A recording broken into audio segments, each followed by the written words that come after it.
ओम श्री सद्गुरुवे नमः। ओम श्री परमात्मने नमः। भगवत गीता से एक विशिष्ट संक्षिप्त पाठ्यक्रम बनाया गया है उन लोगों के लिए जो सनातन धर्म का प्रचार प्रसार करना चाहते हैं, भगवत गीता का प्रचार प्रसार करना चाहते हैं और जो सनातनम संस्था से जुड़े हुए लोग हैं। पिछले सत्र में हमने बताया कि गुण कितने प्रकार के होते हैं और इन गुणों का प्रभाव क्या होता है, ये गुण कार्य कैसे करते हैं। हमने कहा कि समाज में जब आप धर्म का प्रचार प्रसार करने के लिए जाएंगे तब कुछ बेसिक चीज़ें लोग आपसे पूछना चाहते हैं, क्योंकि आप भगवत गीता पर बात कर रहे हैं, आध्यात्म की बात कर रहे हैं, तो वो बेसिक चीज़ें कम से कम जो धर्म की आध्यात्म की चीज़ें हैं वो हमें पता होनी चाहिए। तो पिछले सत्र में हमने आपको गुणों के बारे में बताया। उसी के आगे के श्लोक अब आप देखें, ये आपका अध्याय 14 का श्लोक नंबर 15 है। श्लोक नंबर 15 ऑफ चैप्टर 14, अध्याय 14 भगवत गीता का तीनों गुणों के विषय में बड़े अच्छे से भगवान श्री कृष्ण ने समझाया हुआ है कि सतोगुण क्या है, रजोगुण क्या है, तमोगुण क्या है। और भगवत गीता धर्म को समझने के लिए इन गुणों को समझना अत्यंत आवश्यक है। यदि हम इन गुणों को नहीं समझते तो फिर हम धर्म को ठीक से नहीं समझ सकते हैं। अब ये देखें आप अध्याय 14 का श्लोक नंबर 15। भगवान श्री कृष्ण कहते हैं, रजसी प्रलयम गत्वा। इन गुणों का प्रभाव क्या है? रजसी प्रलयम गत्वा कर्म संगिषु जायते। यदि किसी व्यक्ति ने अपने भीतर रजोगुण को बढ़ा करके रखा हुआ है, और रजोगुण क्या है ये आप पहले देख चुके हैं। हमने कहा ये भगवत गीता का ये जो विशिष्ट संक्षिप्त प्रोग्राम है उसका ये 16वां भाग है। Today it is 16th part. 15th part आप पहले जो हमारा यूट्यूब चैनल है सनातन संवादम का उस पर देख सकते हैं, पूरी की पूरी प्लेलिस्ट है। रजसी प्रलयम गत्वा कर्म संगिषु जायते। यदि कोई व्यक्ति रजोगुण को बढ़ा रखा है और रजोगुण बढ़ते हुए उसके शरीर में अंतःकरण में रजोगुण बढ़ा हुआ है और तब वह अपने शरीर का परित्याग करता है, मृत्यु को प्राप्त होता है, तो भगवान कहते कर्म संगिषु जायते। कर्म की आसक्ति वाले मनुष्यों में उसका जन्म होगा। तथा प्रलीनस्तमसि मूढ़ योनिषु जायते। और यदि किसी व्यक्ति ने तमोगुण बढ़ा रखा है, तथा प्रलीनस्तमसि, तमोगुण के बढ़ने पर यदि कोई व्यक्ति मृत्यु को प्राप्त होता है तो मूढ़ योनिषु जायते। मूढ़ योनियों में उसका जन्म होता है, अर्थात कीड़े मकोड़े पशु पक्षी जो मूढ़ योनियां हैं इन शरीरों में उसका जन्म होगा। अतः हमें निरंतर देखिए, बॉटम जो लाइन है, सबसे नीचे की जो लाइन है वो है तमोगुण। तो निरंतर हमको भगवत गीता में बताई हुई विधि से ओम के जप के द्वारा, ध्यान के द्वारा, परमात्मा की आराधना के द्वारा तमोगुण को मिटा करके रजोगुणी बनना चाहिए और फिर रजोगुण को मिटा करके सतोगुणी बनने का निरंतर अभ्यास करना चाहिए। अब इसको और अच्छे से समझें। भगवान श्री कृष्ण कहते हैं, रजोगुण की वृद्धि होने पर मृत्यु को प्राप्त होने वाला कर्मों की आसक्ति वाले मनुष्यों में जन्म लेता है। यदि रजोगुण बढ़ा हुआ है और हम शरीर परित्याग करते हैं, मृत्यु को प्राप्त होते हैं, तो फिर हमारा जन्म कहाँ होगा? कर्मों की आसक्ति वाले मनुष्यों में, मध्यम श्रेणी का जन्म हमारा होता है। तथा तमोगुण की वृद्धि में, तमोगुण यदि बढ़ा हुआ है और कोई व्यक्ति मरता है, उसकी मृत्यु होती है, शरीर त्याग करेगा, तो मूढ़ योनियों में जन्म लेता है। मूढ़ योनियां कौन सी हैं? कीड़े मकोड़े पशु पक्षी, जो जिनको भोग योनियां कहा जाता है, जहां पर व्यक्ति केवल भोग, जहां पर वह शरीर में केवल भोग भोगेगा, वहाँ वो कर्म नहीं कर सकता, वहाँ आराधना नहीं कर सकता, वहाँ ओम का जप नहीं कर सकता, वहाँ पर वह भगवत गीता नहीं पढ़ सकता, अपनी आत्मा का वह उत्थान नहीं कर सकता। मूढ़ योनियाँ, ये जितने पशु पक्षी कीड़े मकोड़े इत्यादि की योनियाँ हैं, ये मूढ़ योनियाँ केवल भोग योनियाँ हैं। केवल मनुष्य शरीर ऐसा है जहाँ आप अपने कर्म के द्वारा, अर्थात भगवत गीता में बताई हुई विधि के द्वारा आप अपने शरीर को उन्नत बना सकते हैं। आप तमोगुण से रजोगुण, रजोगुण से सतोगुण, और यही नहीं मोक्ष अर्थात परमात्मा की भी प्राप्ति कर सकते हैं। यह संभावना मूढ़ योनियों में नहीं होती। इसमें क्या आती है? कीट पतंग पर्यंत योनियों का विस्तार है। अतः गुणों में भी मनुष्यों को सात्विक गुणों वाला होना चाहिए। तो हमें निरंतर प्रयास करना है कि हम सात्विक गुण वाले बने। प्रकृति का यह बैंक बड़ा महत्वपूर्ण है। प्रकृति का यह बैंक आपके अर्जित गुणों को मृत्यु के उपरांत भी उन्हें आपको सुरक्षित लौटाता है। कई बार लोग प्रश्न करते हैं कि भाई फला व्यक्ति तो बुरे कर्म कर रहा है फिर भी बड़ा सुखी है, बड़ा वैभव है उसके पास, और फला व्यक्ति को देखो बड़े अच्छे कर्म करता है, बड़े अच्छे से रहता है, फिर भी वह दुखी है, उसके पास अभाव है। आपको यह पता होना चाहिए कि प्रकृति का यह बैंक, ये जो तमोगुण रजोगुण सतोगुण, ये जो त्रिगुणमयी प्रकृति है, यह मृत्यु के पश्चात जिस गुण को आपने बढ़ाया हुआ है यह आपको वापस कर देती है। अगले शरीर में उसी गुण के प्रभाव में आप कार्य करते हैं। तो संभव है कि इस जन्म में जो व्यक्ति आपको दिखाई दे रहा है कि सारे गलत कार्य कर रहा है परंतु वैभव में है, केवल वैभव में रहने से कोई सुखी नहीं हो जाता, एक ये दूसरा पक्ष है। परंतु यदि वह वैभव में है भी तो पिछले जन्म में वह कौन से गुण को बढ़ा करके आया है, कौन सी कामनाएं करके आया है, तो पिछले जन्म में हो सकता है कि उसने धर्म कर्म आराधना किया है और बदले में कामना करके आया है, तो इस जन्म में गलत करके फिर उसको रिवर्स कर रहा है। प्रकृति का ये बैंक जितना आपने जो डिपॉजिट किया है उसको रिटर्न करेगा। अब इसका परिणाम देखें, इन गुणों के इन प्रभाव का परिणाम क्या होता है। अध्याय 14 का श्लोक नंबर 16, श्लोक नंबर 16 ऑफ चैप्टर 14, इसमें भगवान श्री कृष्ण कहते हैं कर्मणः सुकृतस्याहुः सात्विकम निर्मलम फलम। कौन से कर्म का, कौन से गुण का क्या फल मिलेगा, क्या परिणाम निकलेगा, तो भगवान कहते हैं कि सात्विक कर्म जो होगा, सात्विक गुण का परिणाम निर्मल फल। निर्मल, मल यानी गंदगी,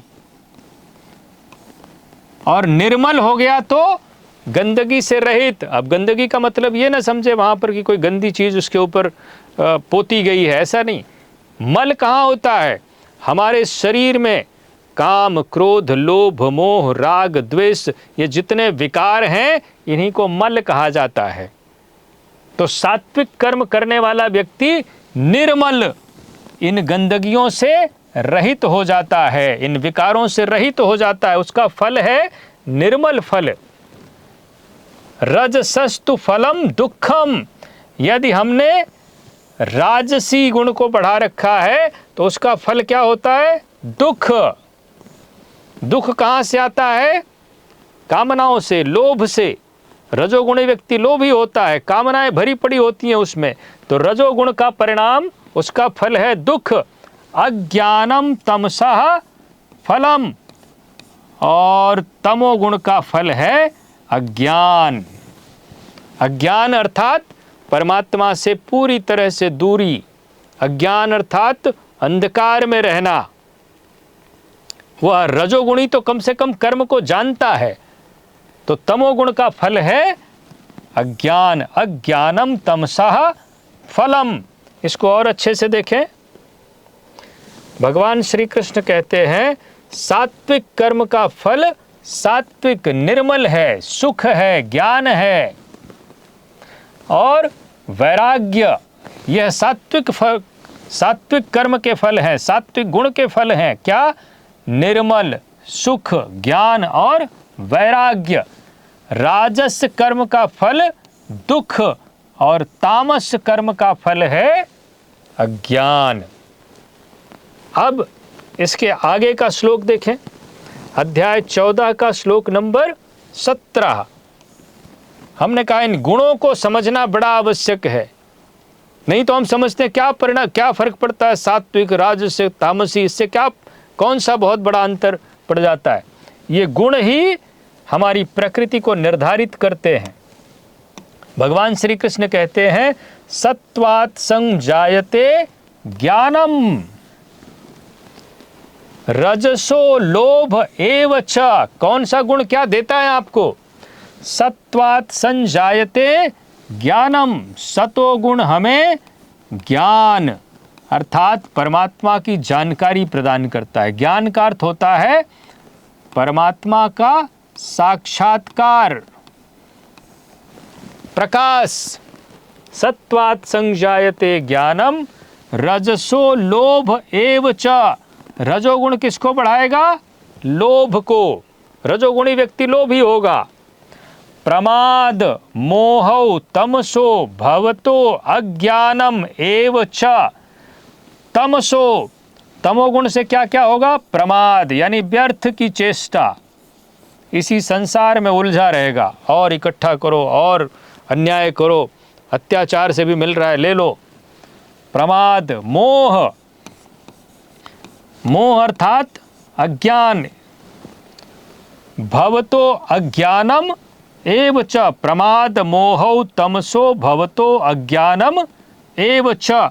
तो तमोगुण का प्रभाव है प्रमाद होगा, अज्ञान होगा, मोह होगा। इसको और स्पष्ट देखें,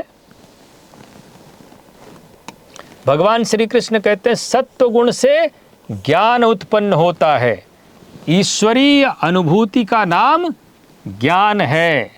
आध्यात्म में आप ये ना समझें कि हमने 25 पुस्तकें पढ़ ली तो हम ज्ञानी हो गए, हमने फिजिक्स केमिस्ट्री पढ़ लिया तो हम ज्ञानी हो गए, ऐसा नहीं। वो सांसारिक उपलब्धियां आपकी हो सकती हैं। आध्यात्म में ज्ञान का अर्थ है ईश्वरीय अनुभूति, परमात्मा का प्रकाश मिलना, परमात्मा का तेज मिलना, परमात्मा का अनुभव मिलना, इसको कहा जाता है ज्ञान। ईश्वरीय अनुभूति का प्रवाह होता है। रजोगुण से निःसंदेह लोभ उत्पन्न होता है तथा तमोगुण से प्रमाद, मोह और आलस्य, अज्ञान ही उत्पन्न होता है। और ये उत्पन्न होकर के आपको कौन सी गति प्रदान करते हैं? ये जो तीनों गुण हैं, सतोगुण, रजोगुण और तमोगुण। सतोगुण से क्या उत्पन्न होता है? ज्ञान। रजोगुण से लोभ और तमोगुण से प्रमाद, मोह, आलस्य। अब ये आपको इसका परिणाम क्या मिलता है? अगले श्लोक में देखें, अध्याय 14 का श्लोक नंबर 18।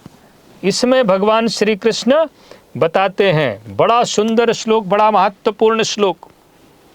इन गुणों की जानकारी से हमें मिलेगा क्या, लाभ क्या होता है? तो अंतिम चीज आप देखें, भगवान कहते ऊर्ध्वम गच्छन्ति सत्वस्था।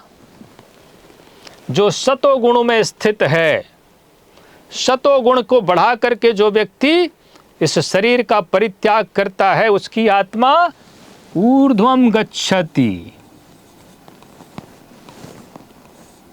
आत्मा का उत्थान होता है। ऊर्ध्वम गच्छति, उस व्यक्ति की आत्मा उन्नत होगी, आगे बढ़ेगी।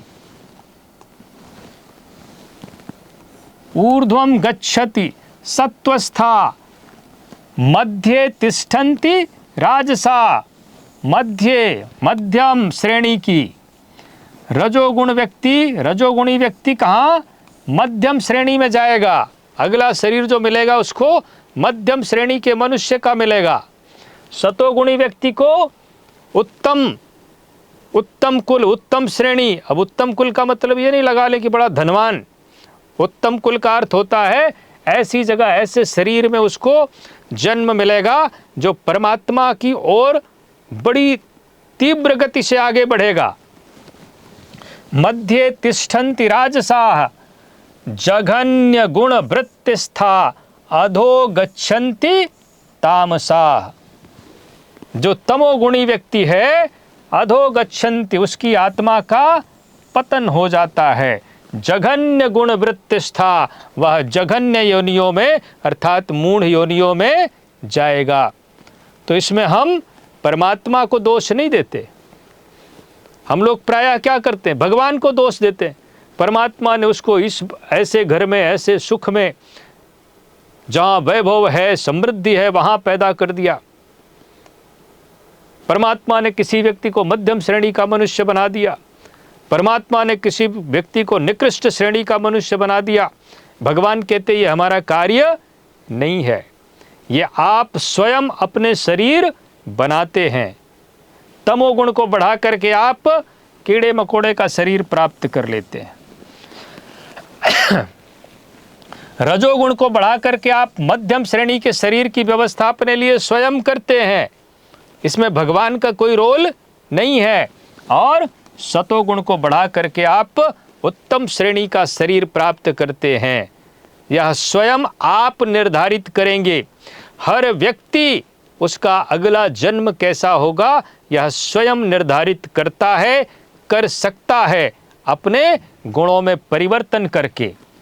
अब इसको देखें, भगवान श्री कृष्ण ने इसको स्पष्ट समझें। सत्व गुण में स्थित हुआ मनुष्य ऊर्ध्वमूलम, उस मूल परमात्मा, भगवत गीता के अध्याय 13 में भगवान श्री कृष्ण कहते हैं ऊर्ध्वमूलम अधा शाखम अश्वत्थम प्राहुरव्ययम। यह संसार, यह सृष्टि कैसी है, जैसे पीपल का वृक्ष जो उल्टा है, मूल उसका ऊपर की तरफ परमात्मा और नीचे की तरफ शाखाएं प्रशाखाएं फैली हुई हैं।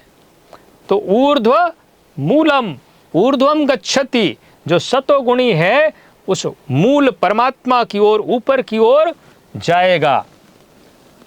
निर्मल लोकों को अर्थात विकार रहित शरीर को प्राप्त करेगा। जिस शरीर में काम क्रोध लोभ मोह भरा पड़ा है उसको नहीं प्राप्त होगा, बल्कि इनसे रहित शरीर को प्राप्त होगा। निर्मल लोकों को जाता है।